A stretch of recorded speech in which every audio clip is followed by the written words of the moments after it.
ಯಾರೇ ಗೆಲ್ಲಿ ಚುನಾವಣೆಯಲ್ಲಿ ಸೋಲು ಗೆಲುವು ಸಹಜ. ಇವತ್ತು ಇವ್ರು ಗೆಲ್ಲಬಹುದು, ನಾಳೆ ಅವ್ರು ಗೆಲ್ತಾರೆ. ಪಾಕಿಸ್ತಾನ ಜಿಂದಾಬಾದ್ ಘೋಷಣೆ ಕರ್ನಾಟಕದ ವಿಧಾನಸೌಧದಲ್ಲಿ ರಾಜ್ಯಸಭಾ ಚುನಾವಣೆಯಲ್ಲಿ ಕಾಂಗ್ರೆಸ್ನ ಕ್ಯಾಂಡಿಡೇಟ್ ಒಬ್ಬರು ಗೆದ್ದಾಗ ಯಾಕೆ ಬಂತು ಮೇಡಮ್? ಯಾಕೆ ಬರಬೇಕು? ನಾನು ಇವಾಗ ತಾನೇ ಮಾಧ್ಯಮದಲ್ಲಿ ನೋಡಿದ್ದು. ನಿಮಗೆ ಗೊತ್ತಿರೋ ಹಾಗೆ ನಾನು ಟ್ರಾವೆಲಿಂಗ್ ಮಾಡ್ಕೊಂಬಂದಿರೋದು. ನಾನು ಟ್ರಾವೆಲಿಂಗಲ್ಲಿ ಇದ್ದಿದ್ದ ಕಾರಣ ನಾನು ನೋಡಿಲ್ಲ. ನಿಮ್ಮ ಮಾಧ್ಯಮದಲ್ಲೇ ನೋಡಿರೋದು. ಇದು ನಮ್ಮ ನಾಯಕರ ಗಮನಕ್ಕೆ ಬಂದಿರುತ್ತೆ ಅನ್ಸುತ್ತೆ. ಅವರು ಮುಂದಿನ ಏನು ಕ್ರಮ ತಗೋಬೇಕು ಅವರು ಇದ್ರ ಬಗ್ಗೆ ನಮ್ಮ KPCC ಅಧ್ಯಕ್ಷರು ನಾಜೀರ್ ಹುಸೇನ್ ಅನ್ನೋ ವ್ಯಕ್ತಿ ಏನು ದೇವಲೋಕದಿಂದ ಹಿಡಿದಿಲ್ಲ madam, if I am not wrong?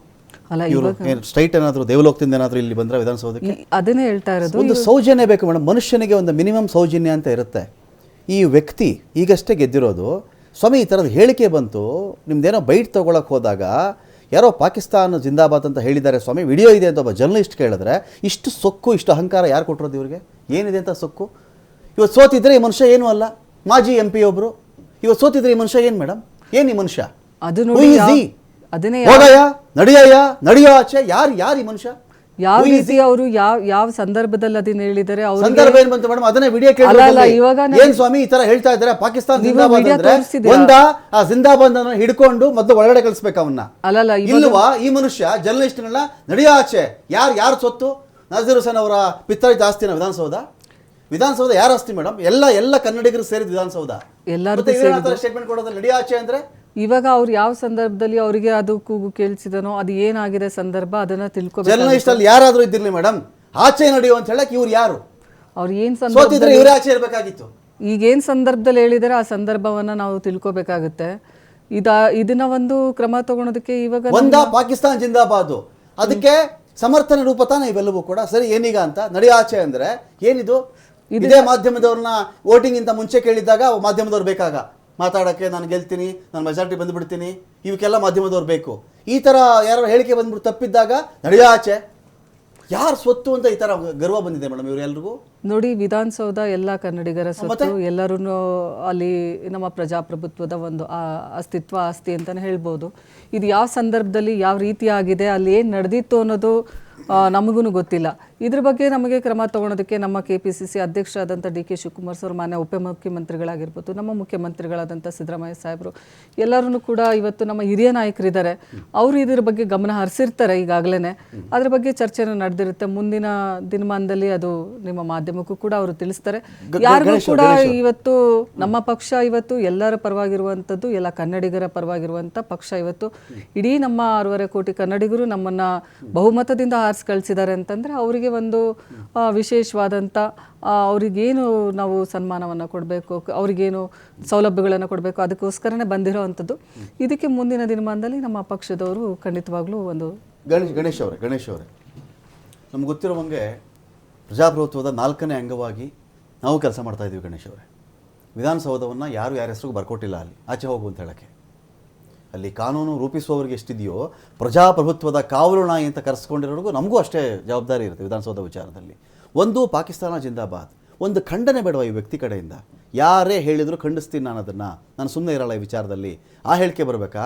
ಪ್ರಶ್ನೆ ಕೇಳಿದವ್ರನ್ನೇ ನಡೆಯೋ ಆಚೆ, ಹೋಗಯ್ಯ ಆಚೆ, ನೀನ್ಯಾರು ಕೇಳೋಕ್ಕೆ? ಅಲ್ಲಿ ಯಾರೋ ಮಧ್ಯೆ ಹುಚ್ಚ ನಡೆಯೋ ಅಂತ ಮಾತಾಡ್ತಾರೆ. ಯಾರಂತ ಹುಚ್ಚರಿಲ್ಲಿ?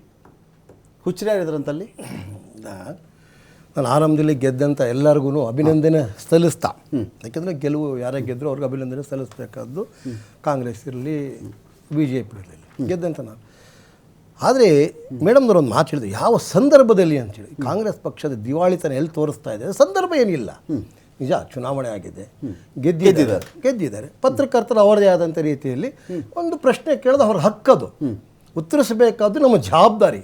ಪ್ರಶ್ನೆ ಕೇಳೋದು ಪತ್ರಕರ್ತರ ಹಕ್ಕಿದೆ, ಜವಾಬ್ದಾರಿ. ನಮ್ಮ ಜವಾಬ್ದಾರಿಯನ್ನು ಮರೆತು ಆ ಸಂದರ್ಭವನ್ನು ವಿಶ್ಲೇಷಣೆ ಮಾಡೋದು ಬಿಟ್ಟು ವಿವಾದವನ್ನು ಮಾಡತಕ್ಕಂಥ ರೀತಿಯಲ್ಲಿ ಆ ವ್ಯಕ್ತಿ ಹೋಗಿದಾರಲ್ಲ, ಕಾಂಗ್ರೆಸ್ ಪಕ್ಷದ ದಿವಾಳಿತನ. ಸಂದರ್ಭ ಏನಿಲ್ಲ ಸರ್, ಗೆದ್ದಿದ್ದೀರಾ, ಸಂತೋಷ, ಗೆಲ್ಸಿದ್ದಾರೆ. ಆ ಸಂದರ್ಭ ಒಂದು ವಿವಾದವಾದಂಥ ಹೇಳಿಕೆ, ಅದಕ್ಕೆ ಸಮರ್ಥನೆ ಕೊಡ್ಬೋದಾಗಿತ್ತು ಅವರು. ಇಲ್ಲ, ಯಾರೋ ಕೂಗಿದ್ದಾರೆ, ಏನೋ ಆಗಿದೆ, ಅಚಾತುರ್ಯ ಆಗಿದೆ, ನಾನು ಗಮನಿಸ್ತೀವಿ. ಆ ಸೌಜನ್ಯನೇ ಇಲ್ಲತಕ್ಕಂಥದ್ದು. ಅವರ ಸಮ್ಮುಖದಲ್ಲೇ ಪಾಕಿಸ್ತಾನಕ್ಕೆ ಜಿಂದಾಬಾದ್ ಅಂತ ಹೇಳ್ತಕ್ಕಂಥದ್ದು ಶಾಸಕಾಂಗ ಪಕ್ಷದ ಅಂತ ಅಲ್ಲ, ಶಾಸನ ರೂಪಿಸತಕ್ಕಂಥ ವಿಧಾನಸೌಧದಲ್ಲಿ ಹೇಳಿರೋದು. ಅದಕ್ಕೆ ಅವ್ರ ಕುಮ್ಮಕ್ಕೂ ಇದೆ. ಆ ಕುಮ್ಮಕ್ಕಿಲ್ಲದೆ ಹೇಳಿಕೆಗಳು ಬರ್ತಿರ್ಲಿಲ್ಲ. ಬೆಂಬಲಿಗರು ಒಂದು ಮಾತ್ರಕ್ಕೆ ಯಾರನ್ನು ಕರ್ಕೊಂಡು ಹೋಗ್ಬೇಕು ಅಂತ ಗೊತ್ತಿಲ್ಲ. ನಿಮ್ಮ ಶತ್ರುಗಳನ್ನ ಕರ್ಕೊಂಡು ಹೋಗ್ತಿದ್ರಾ, ದೇಶದ ಶತ್ರುಗಳನ್ನ ಕರ್ಕೊಂಡು ಹೋಗ್ತಿದ್ರ? ಸಂದರ್ಭ ಏನ್ರಿ? ಶಾಸಕ, ನೀವು ಗೆದ್ದಿದ್ದೀರಾ, ನಿಮ್ಗೊಂದು ಅದು ಪತ್ರಕರ್ತ, ಸಂಸದರಾಗಿ ಅಷ್ಟು ಪರಿಜ್ಞಾನ ಇಲ್ಲದೆ ಇರತಕ್ಕಂಥ ಒಬ್ಬ ನೀವು ರಾಜ್ಯಸಭಾ ಮೆಂಬರ್ ಆಗಿದ್ಯಾ ಅಂದರೆ ಇದು ನಮ್ಮ ಕರ್ನಾಟಕ ರಾಜ್ಯದ ದುರಂತ, ನೈತಿಕ ದಿವಾಳಿತನ, ಬೌದ್ಧಿಕ ದಿವಾಳಿತನ.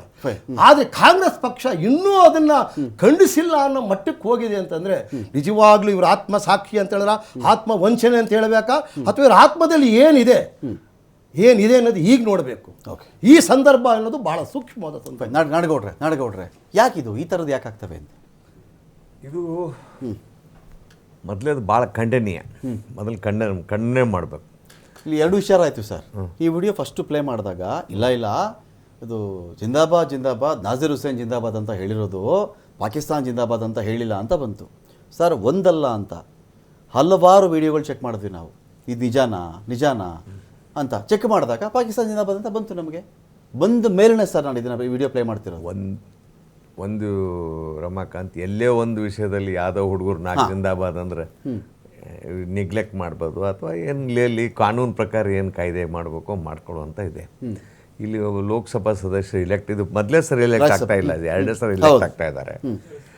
ಖುಷಿಯಲ್ಲಿದೆ. ಅವರು ಭಾಳ ಸಾಂದರ್ಭಿಕವಾಗಿ ಬಿಹೇವ್ ಮಾಡಬೇಕಾಗತ್ತೆ, ಭಾಳಷ್ಟು ಗೌರವವಾಗಿ. ಅಲ್ಲಿ ಇದ್ದವನ್ನ ಯಾವನು ಮಾತಾಡೋಣ ಅವ್ನು ಇಮಿಡಿಯೇಟ್ಲಿ ಅವ್ನು ಕಂಡೆಮ್ ಮಾಡಿ, ಅಥವಾ ಅವ್ರನ್ನ ಪಾಯಿಂಟ್ಔಟ್ ಮಾಡಿ. ಯಾಕಂದರೆ ಇವು ಏನಾಗಿದೆ, ನಮಗೇನು ಹೆದರಿಕೆ ಬರ್ತಾ ಇದೆ, ಒಂಥರ ಅಟ್ಮಾಸ್ಫಿಯರ್ ಕ್ರಿಯೇಟ್ ಮಾಡ್ತಾ ಇದ್ದಾರೆ. Atmosphere is created that India Pakistan ಇದು ಹೋಟ್ ಮೊಬಿಲೈಸೇಷನ್ ಒಂದು ವರ್ಕೌಟ್ ನಡೀತಾ ಇದೆ. ಏನೇನೋ ಯಾರ್ಯಾರು ಇದ್ದಾರೆ, ಅದ್ರಾಗ ಯಾರ್ಯಾರು ಇನ್ವಾಲ್ವ್ ಅದಾರೋ ಅದ್ರ ಬಗ್ಗೆ ಎಲ್ಲ ಅವ್ರು ಯಾರು ಅಂದಿದ್ದಾರೆ ಅವ್ರನ್ನ ಇಮಿಡಿಯೇಟ್ಲಿ ನಮ್ಮ ಕಾನೂನು ಪ್ರಕಾರ they must take steps. That is thing ಅದು. ಬಟ್ ಇವರು ಪ್ರಶ್ನೆ ಕೇಳಿದಾಗ ಇವರು ಭಾಳ ಸೂಕ್ಷ್ಮವಾಗಿ, ಯಾರೋ ಹುಡುಗರು ಮಾತಾಡಿದಾರೆ ಆಚೆ ಅಂತಾರೆ ಸರ್, ನಡೆಯ ಆಚೆ ಅಂತಾರೆ. ಮಾಧ್ಯಮಕ್ಕೆ ಹಂಗೆ ಹೇಳುವ ಅಧಿಕಾರ ಇಲ್ಲ. ಮಾಧ್ಯಮ ಅವ್ರಿಗೆ ಆದಂಥ ಒಂದು ಇದೆ. ನಮ್ಮ ಪ್ರಜಾಪ್ರಭುತ್ವದ ಕ್ಯಾಂಡಿಡೇಟ್ನ ಇವತ್ತು ಬೆಳಿಗ್ಗೆ ಮಾತಾಡಿಸ್ತೀವಿ ಸರ್ ನಾವು. ಬೆಳಿಗ್ಗೆ ಮಾತಾಡಿಸಿದಾಗ ಹೆಂಗಿದ್ರೆ ನಾನು ಗೆಲ್ತೀನಿ, ನಾನು ಫುಲ್ ಕಾನ್ಫಿಡೆಂಟು ಅವಾಗೆಲ್ಲ ಹೇಳಿದಾಗ ಮಾಧ್ಯಮ ಸೂಪರ್, ಅದು ವಂಡರ್ಫುಲ್. ಅವಾಗ ಈ ಥರದ್ದು ಏನೋ ಯಾರೋ ಹಿಂಗೆ ಹೇಳಿದಾರೆ ಸ್ವಾಮಿ, ನಡೆಯೋ ಆಚೆ ಹುಚ್ಚ ಅಂತಾರೆ ಸರ್. ಬೆಳಿಗ್ಗೆ ಹುಚ್ಚಿನ ಜೊತೆ ಯಾಕೆ ಮಾತಾಡ್ತಾರೆ? ಸಂವಿಧಾನದಲ್ಲಿ ಎಲೆಕ್ಷನ್ ಮುಂಚೆ ಹುಚ್ಚಿನ ಜೊತೆ ಯಾಕೆ ಮಾತಾಡ್ತಾರೆ? ಸಂವಿಧಾನದಲ್ಲಿ ಮಾಧ್ಯಮಕ್ಕೆ ಅವ್ರಿಗೆ ಆದಂಥ ಫ್ರೀಡಮ್ ಕೊಟ್ಟಿದ್ದಾರೆ. ಓಕೆ, ವಿ ಕಂಡೆಮ್ ಎಲ್ಲೋ ಜರ್ನಲಿಸಮ್ ಏನಾರ ಇದ್ರೆ definitely we to condemn. But factual relay ಮಾಡೋ ಮುಂದೆ we have to behave this. It has to be condemned. ಅದಕ್ಕಿಂತ ಹೆಚ್ಚು ನಾವೇನು ಮಾತಾಡೋದ್ರಾಗ ಅರ್ಥ ಇಲ್ಲ ಅದ್ರಾಗ. ಆ್ಯಂಡ್ ಇಟ್ ಈಸ್ ವೆರಿ ಒಂಥರ ನಾನು ಅವ್ರಿಗೆ ಹೇಳೋದಕ್ಕೆ ಬಯಸ್ತೀನಿ, ಅವರು ಬೆಂಬಲಿಗರು ಬಂದಿರ್ತಾರೆ, ಈಗ ಸಾಕಷ್ಟು ಜನ ಬೆಂಬಲಿಗರು ಬಂದಿರ್ತಾರೆ. ಯಾವ ಥರ ಇರ್ತಾರೆ ಹೇಳೋಕ್ಕಾಗಲ್ಲ. ಇವರು ಅವರೇ ಕರ್ಕೊಂಡು ಹೋಗಿದ್ದಾರೆ ಅಂತಂದ್ರು, ಅವರು ಆ ಥರ ಕರ್ಕೊಂಡು ಹೋಗೋದಕ್ಕೆ ಸಾಧ್ಯ ಇಲ್ಲ. ಅದ್ರಲ್ಲಿ ಬಂದವರು ಯಾರು ಈ ಥರ ಮಾಡಿದ್ದಾರೆ ಅವ್ರನ್ನ ಸೂಕ್ಷ್ಮವಾಗಿ ಗಮನಿಸಿ ಅವರದಕ್ಕೆ ಕ್ರಮ ತಗೋತಾರೆ. ಮೇಡಮ್ ಏನಾಗುತ್ತೆ ನಾನು ಹೇಳ್ತೀನಿ ಕೇಳಿ ಮೇಡಮ್. ಈಗ ಗಣೇಶ್ ಅವರು, ನಮ್ಮ ನಾಡಗೌಡರು ಒಂದು ಫಂಕ್ಷನ್ಗೆ ಏನೋ ಹೋಗಿರ್ತಾರೆ ಮೇಡಮ್. ಯಾರೋ ಸರ್ ನಿಮ್ಮ ಜೊತೆ ಒಂದು ಫೋಟೋ ತೆಗೆಸ್ಕೋಬೇಕು, ನೀವು ಕಾರ್ಪೊರೇಟರ್ ಆಗಿದ್ದವರು ಸರ್, ನೀವು MLC ಆಗಿದ್ದವರು ತೆಗೆಸ್ಕೊಳ್ತಾರೆ. ಸ್ವಲ್ಪ ದಿನಗಳಾದ ಮೇಲೆ ಅದರೊಬ್ಬ ರೌಡಿ ಶೀಟರೋ, ಒಬ್ಬ ಕೊಲೆ ಆರೋಪಿನೋ, ಒಬ್ಬ ಕದೀಮನೋ, ಚೈನ್ ಕಳ್ಳನೋ ಇರ್ತಾನೆ ಅಂತ ಅಂದ್ಕೊಳ್ಳಿ. ಇಮ್ಮಿಡಿಯೇಟ್ ಆಗಿ ಒಂದು ಕನ್ಕ್ಲೂಷನ್ ಬಂದ್ಬಿಡುತ್ತೆ ಸೊಸೈಟಿ. ನೋಡಿ ಗಣೇಶ್ ಅವ್ರಿಗೆ ಒಬ್ಬ ಚೈನ್ ಕಳ್ಳನೊಂದಿಗೆ ಸಂಬಂಧ ಇದೆ, ನಿಕಟವರ್ತಿ ಅಂತ ಹೇಳ್ತಾರೆ. ನಾನು ಅದನ್ನು ಒಪ್ಪಲ್ಲ. ಯಾಕೆ ಅಂತ ಹೇಳಿದ್ರೆ ಗಣೇಶ್ ಅವ್ರಿಗೆ ಒಂದು ಪೂರ್ವಾಪರ ಗೊತ್ತಿರಲ್ಲ, ನಾಡಗೌಡ್ರಿಗೂ ಗೊತ್ತಿರಲ್ಲ, ನಮ್ಮ ಜೊತೆನೂ ತೆಗೆಸ್ಕೋತಾರೆ ಮೇಡಮ್, ಗೊತ್ತಿರ್ಬೇಕು. ನನ್ನ ಪ್ರಶ್ನೆ ಏನಂತ ಹೇಳಿದ್ರೆ, ಈ ಘಟನೆ ಆದ್ಮೇಲೆ ಈ ಘಟನೆ ನಡೀತಾ ಜಿಂದಾಬಾದ್ ಅಂದ್ರ ಆಮೇಲೆ ಏನ್ ಹೇಳ್ಬೇಕು, ಒಬ್ಬ ಜವಾಬ್ದಾರಿಯುತ ರಾಜ್ಯಸಭಾ ಸದಸ್ಯ ಇನ್ನು ಓದ್ ತಗೊಂಡಿಲ್ಲ, ಅವರು ಇನ್ನು ಓದ್ ತಗೋಬೇಕಾಗುತ್ತೆ. ಅದಕ್ಕೆ ಮುಂಚೆ ಏನ್ ಮಾತಾಡ್ಬೇಕು ಮೇಡಮ್? ಹೌದು, ಈ ಘಟನೆ ನಡೆದಾಗ ನಾನು ಬಿಡಲ್ಲ ರೀ, ಕಾನೂನು ಕ್ರಮ ಆಗ್ಲಿ ಅಂತ ಹೇಳ್ಬೇಕಾ? ನಡೆಯಲ್ಲ ಆಚೆ ಅಂದ್ರೆ ಇದನ್ನ ಯಾವ ಸಂದರ್ಭದಲ್ಲಿ ನಾನು ಅದನ್ನ ಹೇಳಿದ್ದು. ಈಗ ಘಟನೆ ನಡೆದಾಗ ಅವ್ರು ಗೆದ್ದಿರೋ ಅಂತ ಒಂದು ವಾತಾವರಣದಲ್ಲಿ ಇರ್ತಾರೆ, ಆ ಅಟ್ಮಾಸ್ಫಿಯರ್ ಅಲ್ಲಿ ಇರ್ತಾರೆ. ಹಿಂದೆ ಕೂಗಿರೋದು ಕೇಳಿಸಿತ್ತೋ ಇಲ್ಲೋ, ಟಿವಿಗೆ ಅದು ಕ್ಲಿಯರ್ ಆಗಿ ಕೇಳುತ್ತೆ. ಬಟ್ ಅವ್ರ ಗಮನಕ್ಕೆ ಬಂದಿದೇನೋ ಇಲ್ವೋ, ಅದು ಕೇಳಕ್ಕಾದ್ರೂ ಆಸ್ಪದ ಕೊಡ್ಬೇಕಲ್ವ ಮೇಡಮ್? ವಿಷಯ ಒಬ್ಬ ವರದಿಗಾರ ಸರ್ ಹಿಂಗ ಆಗಿದೆ ಅಂತ ಅವ್ನು ಹೇಳ್ತಾ ಇದ್ದಾನೆ, ಅದಕ್ಕಾದ್ರೂ ವ್ಯವಧಾನ ಬೇಕಲ್ಲ. ನಡೆಯೇ ಆಚೆ ಅಲ್ಲಿ ಯಾರೋ ಒಬ್ಬ ಹುಚ್ಚ ಅಂತ ಕರೀತಾನೆ ಮೇಡಮ್ ಜರ್ನಲಿಸ್ಟ್.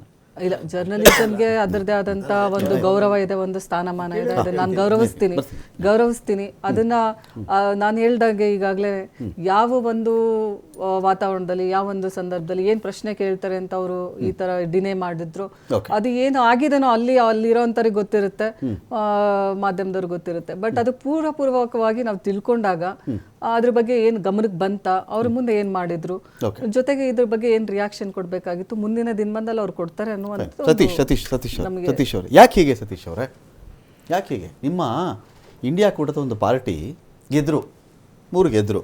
ಏನು ಈ ಗೆಲುವಲ್ಲಿ ನಮಗೇನು ದೊಡ್ಡ ಆಶ್ಚರ್ಯ ಇರಲಿಲ್ಲ. ಕಾರಣ ಇದೆಲ್ಲ ಈ ಯಾವ ಓಟ್ ಎಷ್ಟು, ಯಾರ ಹತ್ರ ಎಷ್ಟು ಓಟ್ ಇದೆ ಅಂಥೇಳಿ ಎಳೆ ಮಕ್ಕಳು ಕೇಳಿದ್ರು ಹೇಳ್ಬಿಡ್ತಾ ಇದ್ರು, ಇವ್ರು ಇಷ್ಟು ಸೀಟ್ ಗೆಲ್ತಾರೆ. ಅಡ್ಡ ಮತದಾನ ಆಗದೇ ಇದ್ದರೆ, ಅಡ್ಡ ಮತದಾನ ಎಕ್ಸ್ಪೆಕ್ಟ್ ಮಾಡಿದ್ದು ಕುಮಾರಸ್ವಾಮಿ ಏನೋ ಆಗಿಬಿಡ್ತಾರೆ, ಕುಪೇಂದ್ರ ರೆಡ್ಡಿ ಗೆದ್ದು ಬಿಡ್ತಾರೆ ಅಂತ, ಆಗಲಿಲ್ಲ, ಸೋತರು, 2ನೇ ಮುಖಭಂಗ ಅಂತ ಅಂದ್ಕೊಳ್ಳೋಣ.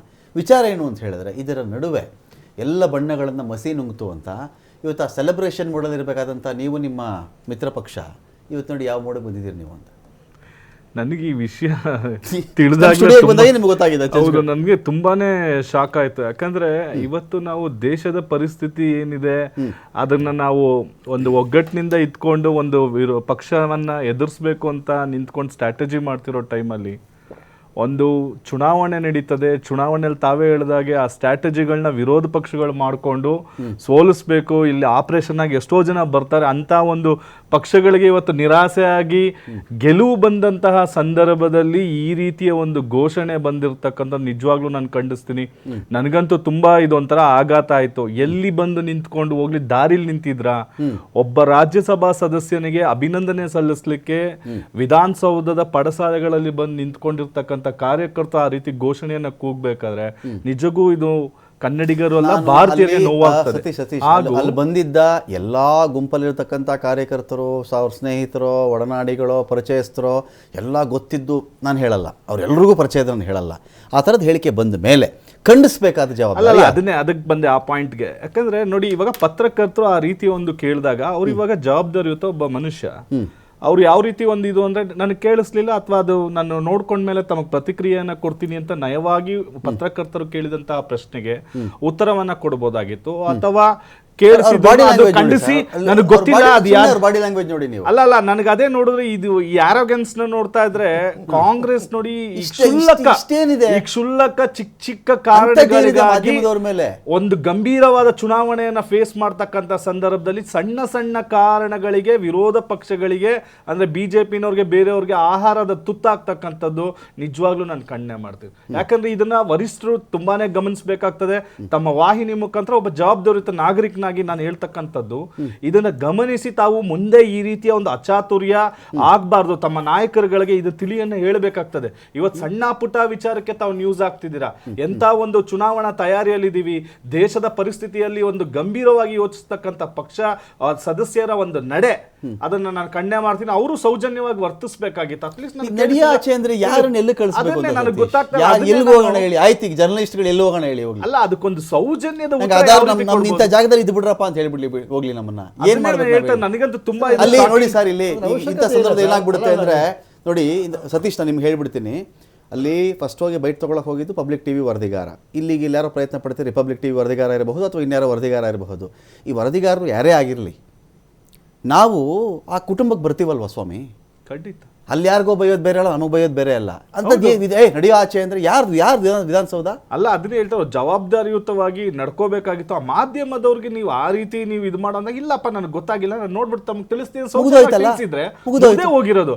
ಬೆಳಗಿನಿಂದ ಮಾಡಿದ್ದು ಈ ಸರ್ಕಸ್ ನ ಕೊನೆಗೆ ತಗೊಂಡ್ ಬಂದು ಈ ತರ ಇಟ್ಟು ನಗಪಾಟ್ಲಾಗ್ತಾರೆ, ಮತ್ತೆ ಇದು ಸಾರ್ವಜನಿಕ ವಲಯದಲ್ಲಿ ಚರ್ಚೆ ಗ್ರಾಸ ಮಾಡ್ತಾರೆ ಅಂದ್ರೆ ಇದು ನಿಜವಾಗ್ಲೂ ನಮಗೂ ನೋವಾಗ್ತಕ್ಕಂಥ ವಿಚಾರ ಇದು. ಸರ್, ಇನ್ನೊಂದು ವರದಿಗಾರ ಎಲ್ಲಿರ್ಬೇಕು ಅಂತ ಸರ್, ವರದಿ ಮಾಡೋದು ನಮ್ಮ ಡ್ಯೂಟಿ ಸ್ವಾಮಿ, ನಮ್ಮ ಕರ್ತವ್ಯ ಅದು. ನಿಮ್ಗೆ ಎಲ್ಲಿರಬೇಕು ಸರ್, ನೀವು ವಿಷಯಗಳನ್ನು ಸಾರ್ವಜನಿಕರ ಮನಸ್ಸಿಗೆ ಮುಟ್ಟಿಸತಕ್ಕಂಥ ಒಂದು ಮಧ್ಯಮ ಇದು ಸರ್, ಮಧ್ಯ ಇರತಕ್ಕಂಥ ದೊಡ್ಡ ವ್ಯಕ್ತಿಗಳು ನೀವು. ಇಲ್ಲೊಂದು ವಿಷಯ ಹೆಂಗ್ ಒಂದು ಕಾಲದಲ್ಲಿ 10 ದಿವಸ ಆದ್ಮೇಲೆ ವಿಷಯ ಗೊತ್ತಾಗ್ತಿತ್ತು, ಈಗ ಲೈವ್ ನಡೆಯೋದು ಗೊತ್ತಾಗ್ತಿದೆ ಸರ್.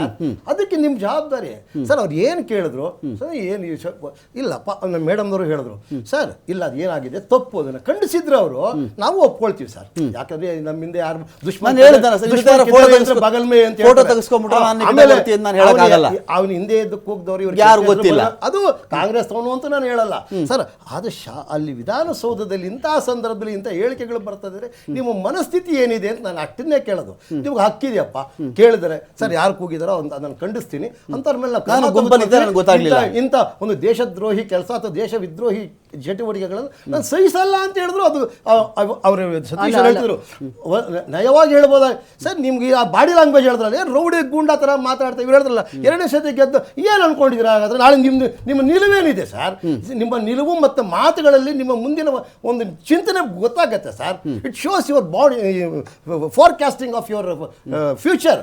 ನೀವು ಅದನ್ನು ಹೇಳ್ಬೋದಾಗಿತ್ತು. ನೀನೇನು ಹೊಸಬನ ಸರ್? ಕೇಳಕ್ಕೆ ಹಕ್ಕಿ ಎಲ್ಲರಿಗೂ ಇದೆ ಸರ್. ನೀನು ಆಕಾಶದಿಂದ ಇಳಿದು ಬಂದು ಅಂತ ಕೇಳಿದ್ರೆ ಏನು ಆಕಾಶದಿಂದ ಇಳಿದು ಬಂದು ಯಾವ ಇಳಿದು ಬಂದ ಸರ್? ಆಕಾಶದಿಂದ ಸರ್ ನೀವು ಏನೇ ಮಾತಾಡಿ ದೇಶದ್ರೋಹಿ ವಿಚಾರಗಳು ದೇಶದ್ರೋಹಿ ಚಿಂತನೆಗಳು ಬಂದಾಗ ಖಂಡಿಸಬೇಕಾದಂತೂ ಇರೆಸ್ಪೆಕ್ಟಿವ್ ಆಫ್ ಪಾರ್ಟಿ ಎಲ್ಲರದ್ದು ಕರ್ತವ್ಯ. ಹೌದು, ಇನ್ನೊಂದು ಅಂತವನ್ನಲ್ಲ ಸರ್. ಓಕೆ ಸರ್ ಯಾಕೆ ಅಂತಂದ್ರೆ ಅವರ ನಡವಳಿಕೆ ಇದೆಯಲ್ಲ, ಇದು ಕಾಂಗ್ರೆಸ್ ಪಕ್ಷದ ನಡವಳಿಕೆ. ಯಾಕಂದ್ರೆ ಅವ್ರ ಪಕ್ಷದಲ್ಲೂ ಕೂಡ ಕೆಲವರು ಮುಖ್ಯಮಂತ್ರಿಗಳು ಹೇಳ್ತೀನಿ ಪತ್ರಕರ್ತರು ನಡಿ ನಡಿ ನಡಿ ನಡಿ ಅಂತಾರೆ. ಚಾಲು ಮನೆ ಮಕ್ಕಳಿಗೆಲ್ಲ ಅಂದಂಗೆ ನಡಿ ನಡಿ ಅಂತಾರೆ. ಈ ಚಾವಿ ಬಂದಿದೆ. ಅವರು ಕೂಡ ಒಬ್ಬ ಪತ್ರಕರ್ತ ನನ್ನ ಹತ್ರ ಏನಕ್ಕೆ ಬಂದಿದ್ದೇನೆ, ನಾನು ರಾಜ್ಯದ ದೊರೆ, ನಾನು ಏನು ಹೇಳ್ತೀನಿ ಅಂತ ಜನಗಳು ಕಾಯ್ಕೊಂಡಿದ್ದಾರೆ, ನಾನು ಏನು ವಿಷಯ ಕೊಡ್ತೀನಿ ಅಂತ ಜನಗಳು ನಿರೀಕ್ಷೆ ಮಾಡ್ತಿದ್ದಾರೆ. ನನ್ನ ವರ್ತನೆ ಚಿಂತನೆ ಸಾರ್ವಜನಿಕರ ಪರವಾಗಿರಬೇಕು, ಈ ಸಮಾಜದ ಪರವಾಗಿರ್ಬೇಕು ಅಂದಾಗ ಅವರು ಕೇಳ್ತಿದ್ರು ಹಿರಿಯಕ್ಕನ ಚಾಲಿ ಮನೆ ಮಕ್ಕಳು ನಡಿ ನಡಿ ನಡಿ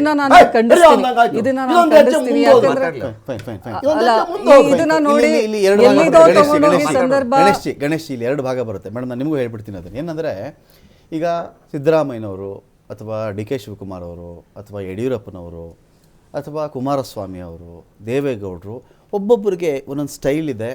ಪತ್ರಕರ್ತರೊಂದಿಗೆ ಒಂದು ಒಡನಾಟ ಕೂಡ ಇದೆ. ಸತ್ಯವಾಗಲು ನಡೆಯ ಮಾತಾಡ್ತೀನಿ, ನೀನಲ್ವೇನಯ್ಯ ಬಂದಿದೆಯಾ ಅಂದಾಗ ಸಿದ್ದರಾಮಯ್ಯನವ್ರನ್ನ ಆ ಗಡ್ಡಸು ಧ್ವನಿಯಲ್ಲಿ ನಾವು ಅಕ್ಸೆಪ್ಟ್ ಮಾಡ್ಬಿಟ್ಟಿದ್ದೀವಿ. ಅದರ ಅರ್ಥ ನಾವು ಅದನ್ನ ಅಹಂಕಾರ ಅಂತ ಭಾವಿಸಬೇಕಾಗಿಲ್ಲ. ಆದರೆ ಇಲ್ಲಿದೆಯಲ್ಲ ಈ ವರ್ತನೆ ಇತ್ತಲ್ಲ, ಇದು ನಾವು ಒಪ್ಪಲ್ಲ. ನಾನು ಅವರ ಚಾಳಿ ಅಂತ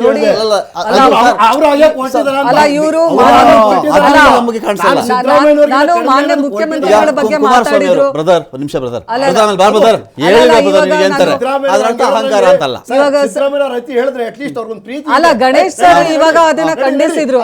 ಮಾನ್ಯ ಮುಖ್ಯಮಂತ್ರಿಗಳು ಅವ್ರು ಮಾತಾಡೋ ಶೈಲಿನೇ ಅವ್ರ ನೇಚರ್ ಒಪ್ಕೊಂಡ್ಬಿಟ್ಟಿದೀವಿ ಸರ್. ನಾವು ಒಪ್ತೀವಿ ಸರ್. ಅವರು ಪತ್ರಕರ್ತರಿಗೆ ಅತಿವಾದ ಗೌರವ ನೀಡ್ತಾರೆ. ನಮ್ಗೆ ಅಹಂಕಾರ ಎಲ್ಲಿ ಬಾಡಿ ಲ್ಯಾಂಗ್ವೇಜ್ ಎಲ್ಲ ಹೇಳಿಲ್ಲ ಅವರು. ಈ ತರ ಬಾಡಿ ಲ್ಯಾಂಗ್ವೇಜ್ ಅಲ್ಲಲ್ಲ, ಇಲ್ಲೇ ನೀವು ಮಾತನ್ನ ಬದಲಾಯಿಸ್ತೀರಾ. ಇವಾಗ ತಾನೇ ಮುಖ್ಯಮಂತ್ರಿಗಳ ಮೇಲೆ ಅಲಿಗೇಷನ್ ಮಾಡಿದ್ರಿ. ಸಂದರ್ಭಗಳು ಯೋಗ್ಯತೆಯನ್ನು ಹೇಳ್ತವೆ. ಸಂದರ್ಭಗಳು ಚಾಳಿ ಮನೆ ಬೆನ್ನಿಗಲ್ಲ ಅಂತ ಹೇಳಿದ್ರಿ. ಗಣೇಶ್ ಸರ್